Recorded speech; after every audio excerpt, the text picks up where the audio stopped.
क्या जगदीश सिंह क्या आप यहाँ के राजा हैं? ये क्या हे भगवान, ये तो बहुत मुसीबत में पड़ा हुआ। क्या बात? आप यहाँ के राजा हैं? एक और हमारे पास ये मेरे भाई है, मेरे भाई है, मेरे सौतेली माँ ने अपने स्वार्थ के लिए मेरे भाई का कोर कलेजी निकल रहा है और मेरे दोनों नैन निकाल लिए हैं। मुझे अपने की परवाह नहीं है, मेरे भाई को ठीक कर दो।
मैं अपने साथ रखूंगा। हे भगवान, मैं साथ भोले का पुजारी हूँ, भोले का पूजा किया, मैं आज कुछ कुछ नहीं मांगूंगा। चलता हूँ बाबा के पास। मुझे कह रहे थे बेटा, मैं तो से खुश हूँ, जो मांगना है मांगो, आज मुझसे कुछ मांगूंगा। ठीक है, तुम घबराओ नहीं, जल्दी आइए राजा जी। ठीक यहीं पर हो। ठीक है, यहीं पर।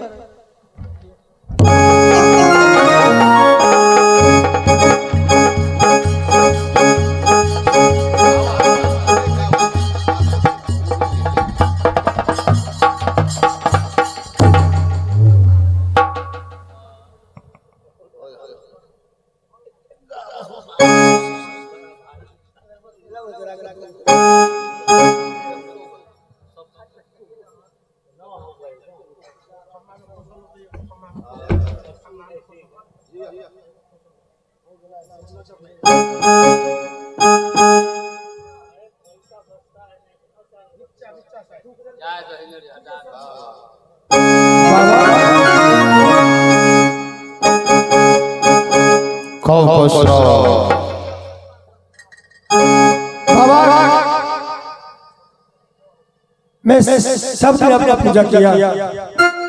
आप मुझे कहते चला जो मांगना है मांगो, लेकिन आज तक आपसे कुछ मांगा नहीं।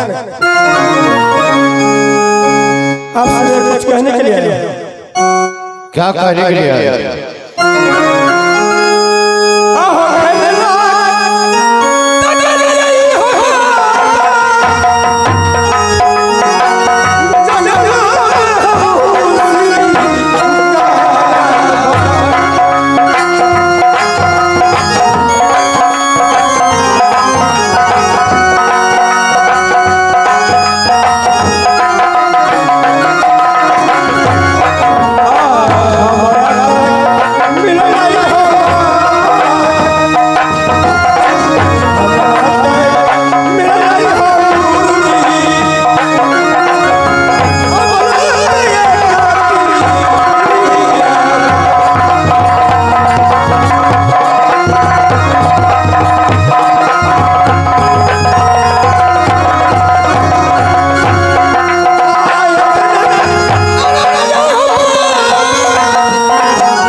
लड़की मिली, उसका नैन ही पार है, उसका धर्म का बहन मान के मैं अपने साथ लेकर आया। इसका दो नैन चाहिए। नैन चाहिए। हाँ बाबा, ठीक है, आज पहली बार तुमने मुझसे वरदान मांगा है। क्या बाबा? तो मैं तुम्हें पूजा से सदा प्रसन्न हो और लोग मुझे भोलेनाथ कहते हैं और इसे नैन ठीक हो जाएगा। और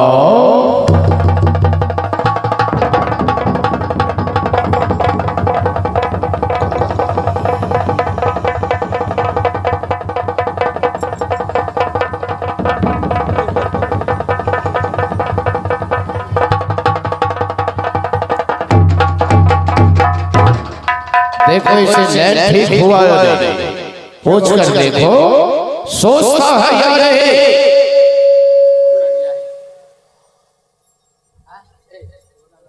और याद रहे। क्या बाबा? क्या सोच गया उसकी आंखें हो गई।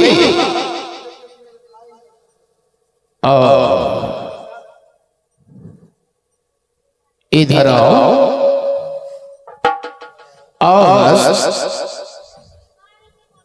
और तुम इधर आओ पुत्री। तुमने इसे नैन को ठीक किया। मैं तुम्हें वरदान देता हूं कि इसके साथ तुम्हें दोनों की विवाह बीतता है। क्या विवाह कर रहा होगा? बाबा मैं तो शादीशुदा, कैसे विवाह करूं? जो मुख वेदों से बाणी निकल जाती है वे कभी वापस नहीं होता। लेकिन मैं तो बहन का रोका लगा लिया। हाँ, तुम्हें इसी वक्त शादी करनी होगी। आओ हाथ निकालो मच्छी, लाओ बस।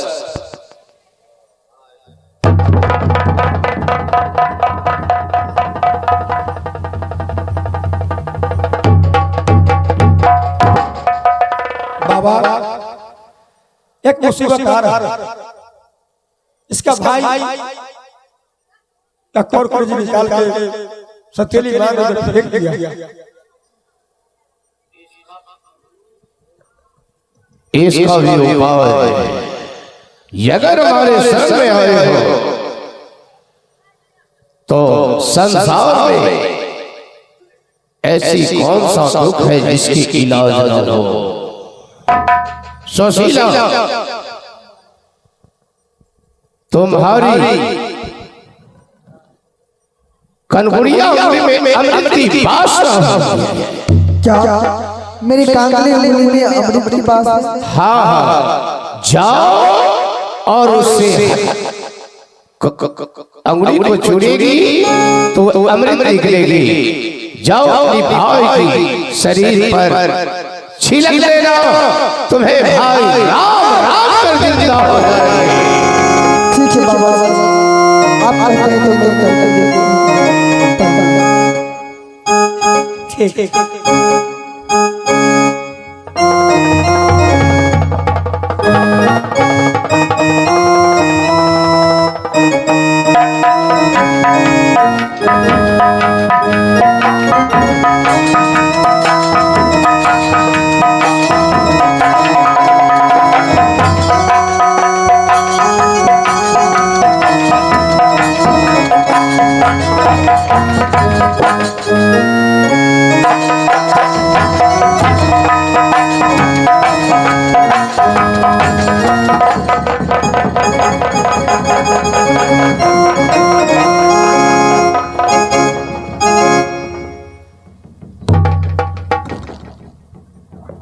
तुम मुझसे बिछड़ कर कहाँ चली गई थी?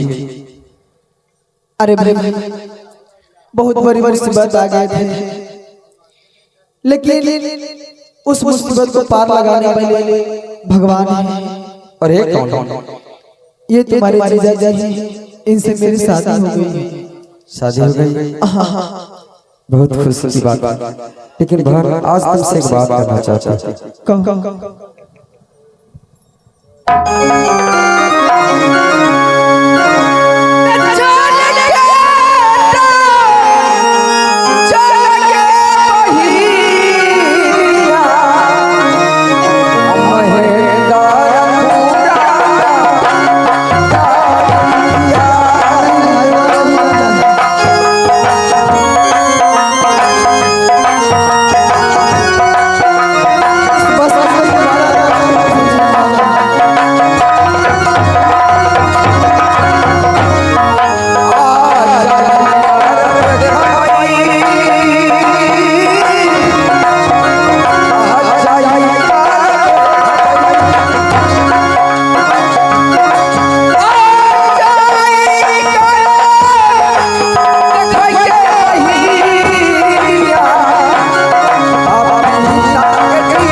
और मेरा कलेजा निकलवा दिया, लेकिन आज जीजा के कहने के ऊपर तुम्हारी शादी हुई, वो हमारी जिंदगी भी सलामत हुई और तुम्हारा आंख भी हो गया। अब चलो यहाँ से महेंद्रपुर का राज देखने के लिए। कुछ राज में पिताजी मैं तो उस राज से कभी झूठने भी नहीं जाती भाई, लेकिन तुम कहते हो ठीक है चलो एक बार देख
महेंद्रपुर चलो। महेंद्रपुर का राज कैसा है मैं जाकर एक बार जरूर देखूंगा। चल चल एक गोरिया को गुनमा पाके आगराइल बारू, एक गोरिया को गुनमा हर पाके आगराइल बारू, माया में भूलाइल बारू।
कहाँ गई? आओ यहाँ और आकर तेरा सामान ले जाओ।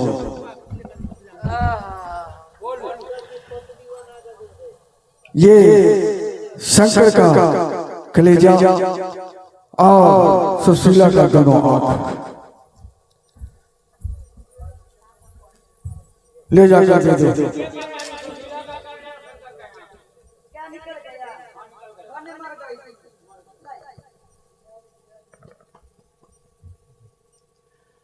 अब तो संतुष्टि हुआ, लेकिन सुन लो भगवान घर जाने के बाद अच्छी जगह में याद करके बड़ाई मत कीजिए, बहुत बड़ाई करते हैं संत सुशीला की। उच्च कैसे बोलती रंडी बेसिया, अगर रंडी बेसिया नहीं बोलती तो ऐसा काम मैं नहीं करती। एक और करे जी हम करे तो बड़ी को ठीक जाए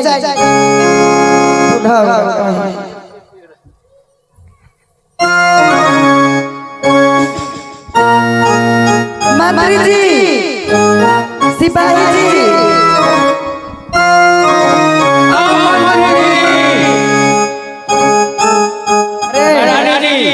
दोनों आपको निकलवा लिए, करिया निकलवा लिए, रास्ते के कांटा खत्म कर दिए। सिपाही जी, मंत्री जी, आप दोनों के बात बुझ के बुढ़वा के 1 मिनट में पटिया गया। अच्छा बुढ़वा के जना जना कहलिया, जना जना ओना ओना बुढ़वा औरी पर मत देगी।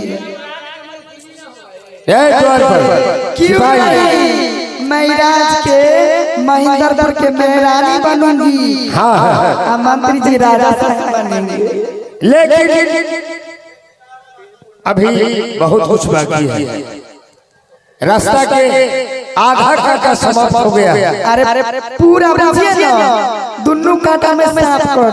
नहीं सुनिए, आप राज में लिखवा लिए हैं, महारानी ने बन गए हैं, लेकिन आपको तो ये पर्दा है नहीं चीजें है ना, वो सब नहीं चीजा है, महाराज को चीजें है ना। हाँ इसलिए वो बूढ़ा रहकर क्या करेंगे, जब हम लोग आइए तो बूढ़ा को सबसे पहले खाबो करते हैं से मम्मी में। हाँ अरे हम लोग तो यहाँ आइए, पहले उनका भी साइड कीजिए। राज आपको है, मालिक बनकर घूरते हैं वो, इसलिए सही बात बोले मंत्री जी। हाँ पहले बुढ़ावरा के रास्ता से मैं हटा देती हूँ। हाँ उसके बाद हम लोग तो आइए। झूठ नहीं बोलिएगा, नहीं पहले वादा कीजिए। अरे वादा है, शादी चाहिएगा ना एकदम। अरे भाई वादा है, ई ना हुआ ऐसे ना बुरा को कोई बोलते के बोलते तो गोली चल। हमारे नाम है बिजली बाजार। दोस्त जितना बुढ़वा मारा है हम लोग के, रास्ता ही पोशाक का होगार लेने के लिए, कठोर कोरा के मार से उसको पीठ का खाल गिरा देने के लिए, हाथ में वो कटोरा धरा देने के लिए भीख मांगा है। सुनिए ना, वह वस्त्र जो है जैसे पोशाक वो उतार लेना है, पूरा वस्त्र उतार लेना है, और कठोर कोरे की मार कर और पुठे को राज से बाहर कीजिए, और उसके बाद तो फिर मिलेंगे। अरे बुढ़वा के देह में जान थोड़ी है, बुढ़वा का एक धक्का मारूंगी ना उन्हें मारे कोरा के मार। देखिए ना बोलाइए ना खाली। ठीक है मंत्री जी आप पर शक कर लेगा, आप हट जाइए। सिपाही जी आप बोलाइए। हाँ ठीक है, मैं निकल जाता हूँ।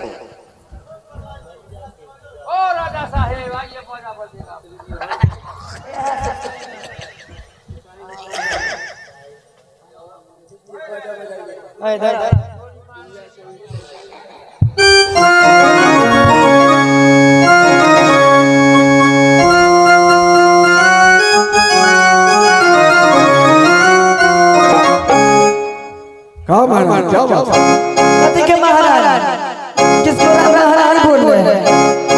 मैं महारानी नहीं हूँ। अच्छा आपके पास कुछ भी नहीं है। ये 14 कोस के राज हमारे नाम पर लिख दिए। हाँ वो तो मैं कहीं आप कुछ भी नहीं बचा, नहीं लिखित कर दिए तो मेरा कोई हक नहीं ना। हाँ और आगे बढ़ो। आगे ही है, जितना मेहर के बस्तर है वो उतार दीजिए। इस महेंद्रपुर छोड़ के कहूँ जाए, यानी ये बस उतार दो। हाँ बुढ़ावा की बस उतार, मैं नहीं जाती हूँ। बाप रे बाप, कहाँ बुढ़वा शीशा, कहाँ मैं 12-13 साल का छाव किसी छल छल हमारी जवान दिल ही बुझा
से निकाल दिए। हाँ अब कांटा साफ हो गया, कांटा साफ हो गया। अब जो आपको इच्छा है वो कीजिए। और जो मैं सो करूंगी। सिपाही जी, मंत्री जी, सिपाही जी, मैं तो और रानी हूँ, मैं तो और रानी हूँ। शीशा से मैं पत्थर को मैं तोड़ देती हूँ। कैसे? तेल लगा के हमारा। हाँ बोलो। हाँ अरे अब तो कुछ नहीं बचा। हाँ अब तुम तो मंत्री बनेगा। हाँ अब तुमको मंत्री का पोस्ट मिल जाएगा।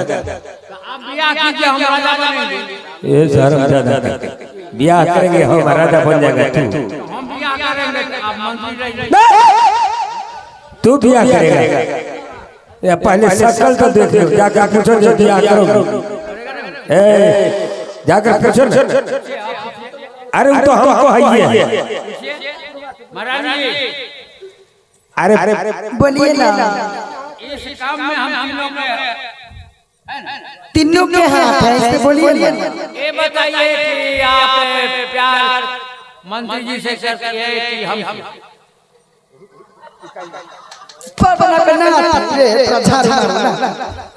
सवेरे सवेरे मुंह देख रहे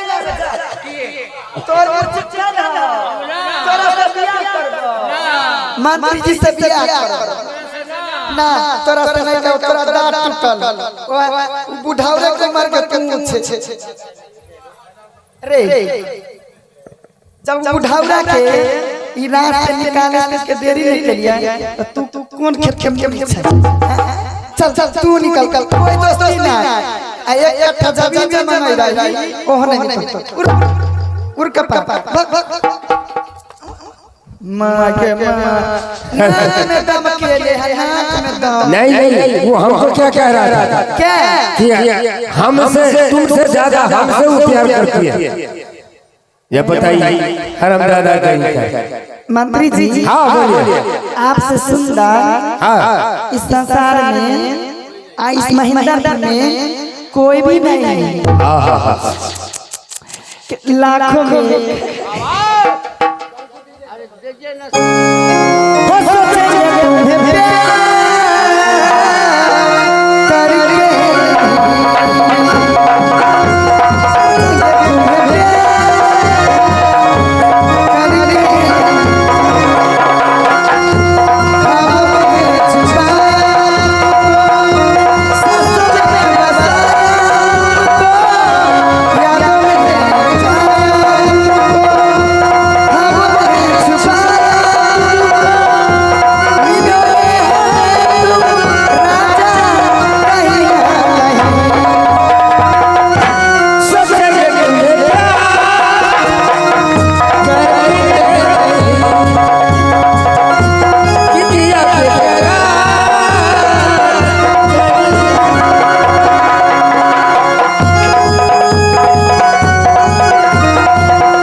के सामने मंदिर है।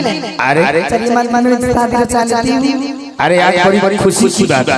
अब आज अच्छी खाना घर में बननी चाहिए और दोनों आदमी खाएंगे और मौज मस्ती उड़ाएंगे।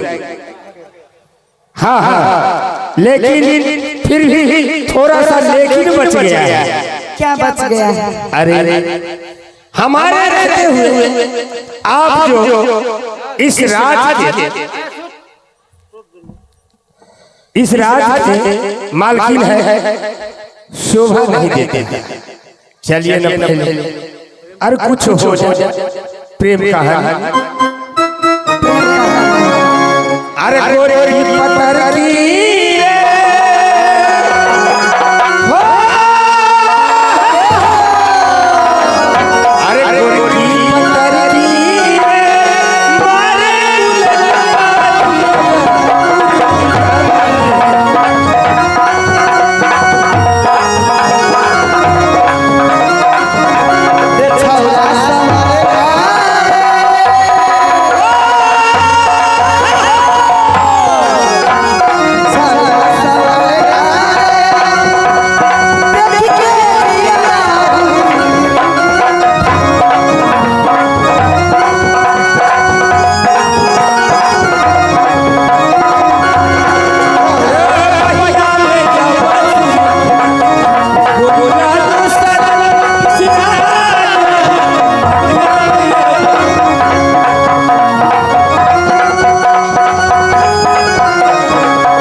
चलो लगा। अरे बहुत कुछ हो गया। आओ ना। क्यों नहीं छामा जरूर लगा हुआ।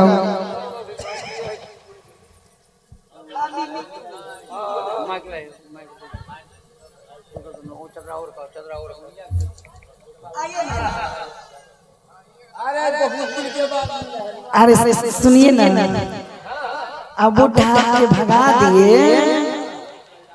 अपना दोनों के कितना मौज मस्ती कर रहे हैं। अब बीच में दे रहा है विवाद दोनों के तीनों के हरा दे। अब सुनिए ना, चलिए सोने के लिए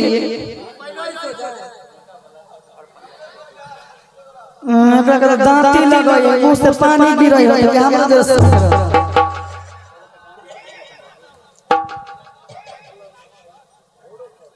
हो गए की रात दुखदाई,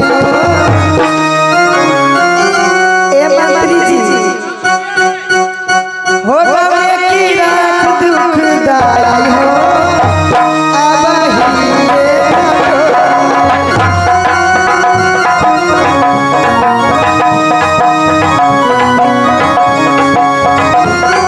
Oh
हेलो बिजली बंजारन, जब हम नहीं राजा तब कोई नहीं राजा। मेरा ही नाम दुर्जन सिपाही है। जिस तरह से तुम महेंद्र सिंह को रात से निकाले हो, उसी तरह तुमको रात से नहीं निकाल दिया तो फिर मेरा नाम दुर्जन सिपाही।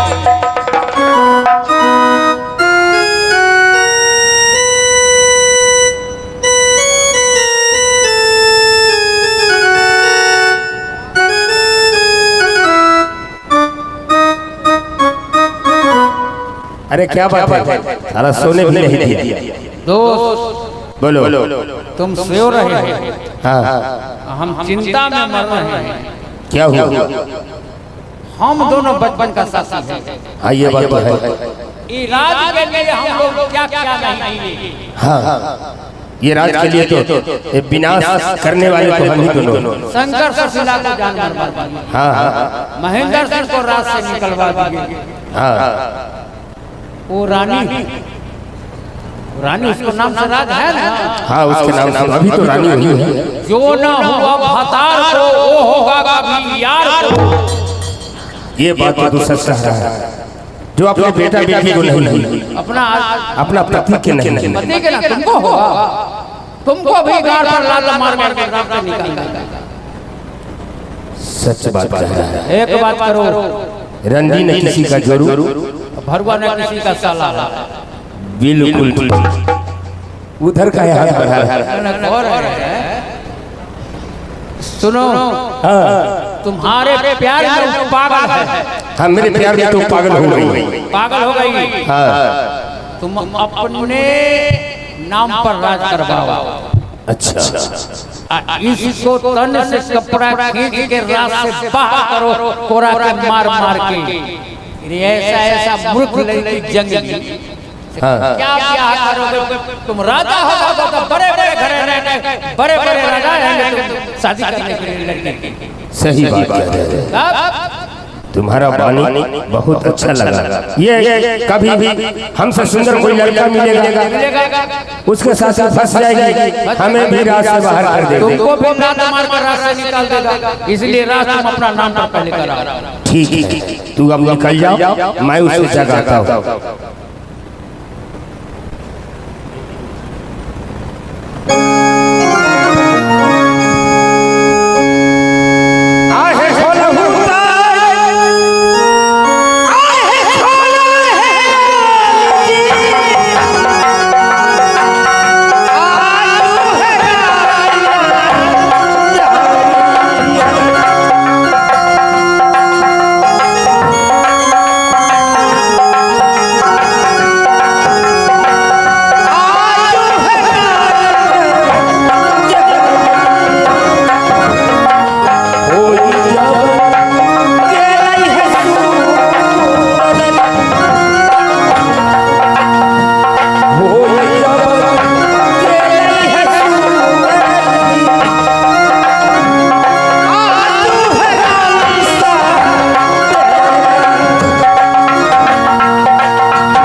अरे कितना सो गई। अरे यार देखिए कितना सुबेरा हो गया, 7 बजने वाला है। मंत्री जी, हाँ मैं आपके प्यारे में मैं आंधी हो गई। ओहो, मैं पागल हो गई। यानी आज खुशी के दिन में एकदम पूरा चैन से सो गए थे। खुशी से मैं बाबा नींद में थक गई। ओहो, अरे आराम से महारानी, एक बात मैं कहना चाहता हूँ। एक बात नहीं, 2-4 बात कही। सुनिए, अब तो हमें और आपके सिवाय इस राज में कोई नहीं है।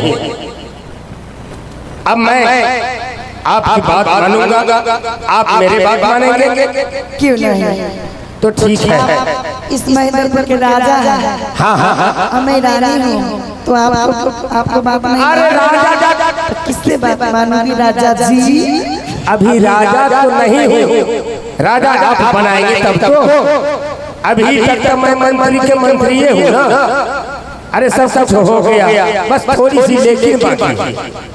क्या लेके बाकी है? आप सुनना चाहते हैं?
नहीं कीजिएगा।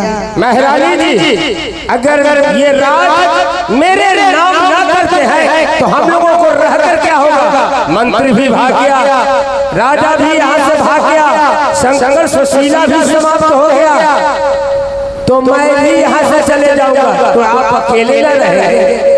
अगर अकेले रहना है तो छोड़ दीजिए, हम लोग जा रहे हैं। नहीं नहीं नहीं, अगर ये बात कहते हैं, आपकी 14 कोस के राज आपके लिए तो जान हाजिर है। अच्छा, जान हाजिर है। बस तो जान हाजिर है। जब आप हम पर फिदा है तो वो राज क्या है? बस लिख लीजिए, मेरे नाम कर दीजिए, उसके बाद फिर ऐश करेंगे। दोनों आदमी, दोनों प्राणी मिलकर ऐश करेंगे। क्यों नहीं? रजिस्टर का ठीक है ना?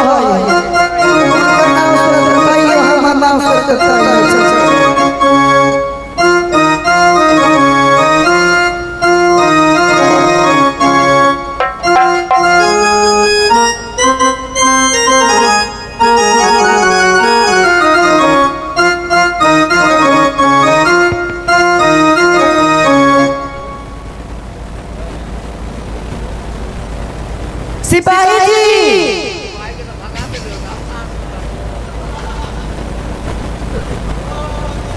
लीजिए, इस पर कुछ लिखा हुआ। बस आप लिखना जानते हैं तब तो ठीक है। इस पर लिखिए कि आज से ये 14 कोस की राज महेंद्रपुर मंत्री साहब को नाम मैंने बिजली बंजारण कर दी। लिखा गया? ठीक।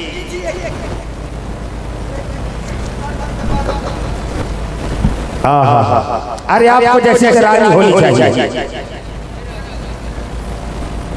जल्दी कीजिए। अरे कोड़िया, फिर तू हमरा राज में चले मोटका। ए बिजली बंजारण, बाप रे, गरम गरम रोटी सकी खाया चाचा, अपना हाथ से छोट छोट रोटी मकई आ दाल मछली खा खा के मोटे ना कोई नहीं। ए बिजली बंजारण, होश में आ जाओ, समझी? मैं होश में हूँ। होश में है? हाँ, मैं होश में हूँ। हमरा के बोलते है? बर्नी से मार। तुमको कोई नहीं बोलेगा। जा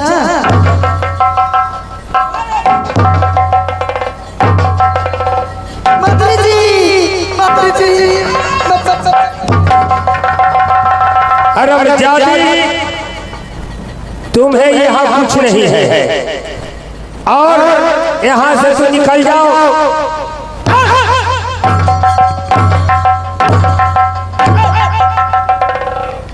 आज नहीं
मैं शंकर का तिलक मैंने निकलवा दी। अच्छा शंकर का कोर करे निकलवा दिया। यही तो हम दोनों मुझे शादी की इच्छा लगी। अब तो बोलता कि चल मैं कहाँ जाऊंगी। जैसे मैं कल्पूंगी ना वैसे तुम भी कल्पना देती हूँ। मैं तुम दोनों के मैं करार देती हूँ। जैसे मैं अपना बेटा बेटी के विरोध में अच्छा तुम दोनों के कोरी फूट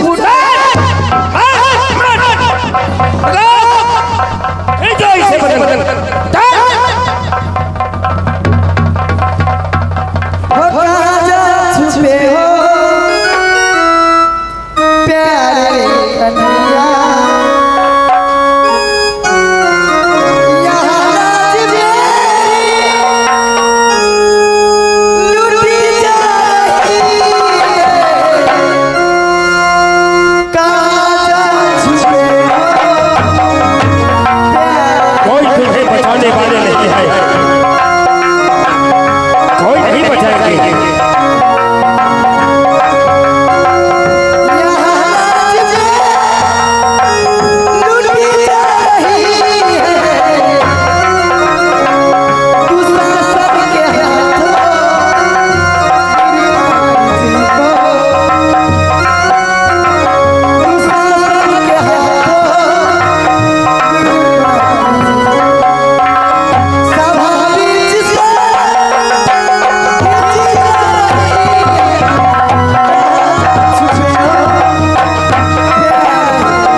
बोलो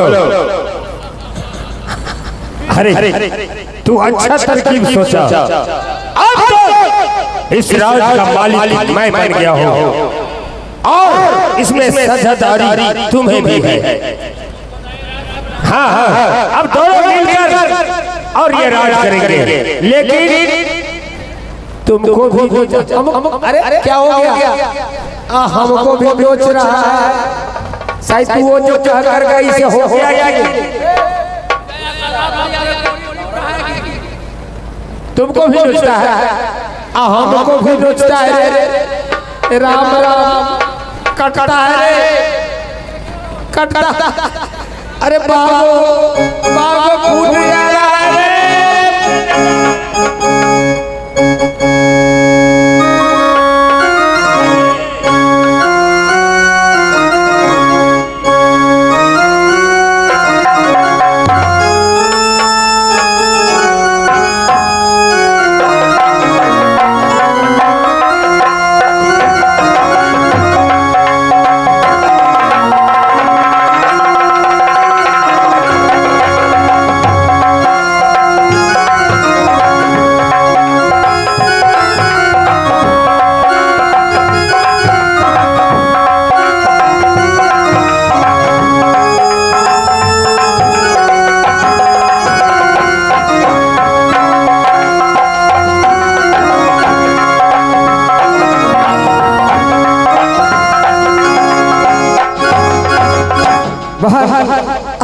इस राज तो सुना ही दिख रही है।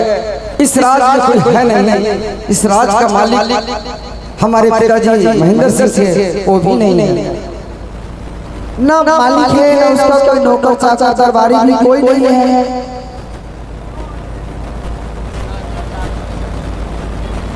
इधर आओ। जिसका कोई नहीं होता उसका भगवान होता है। हाँ सही बात है भाई। ज्यादा सुख में हंसना नहीं चाहिए और ज्यादा दुख पर गया तो रोना नहीं चाहिए।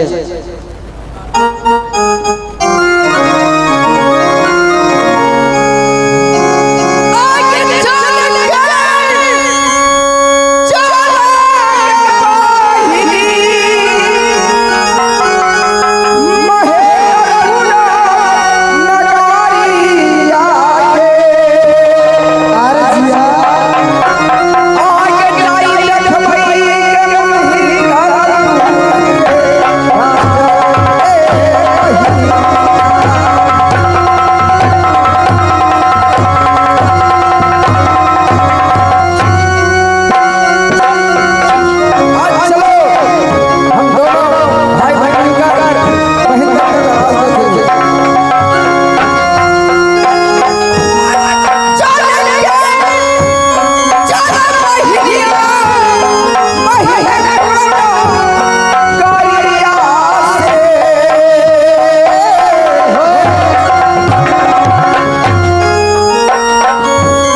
और न मेरी हमारी माँ है न पिता है।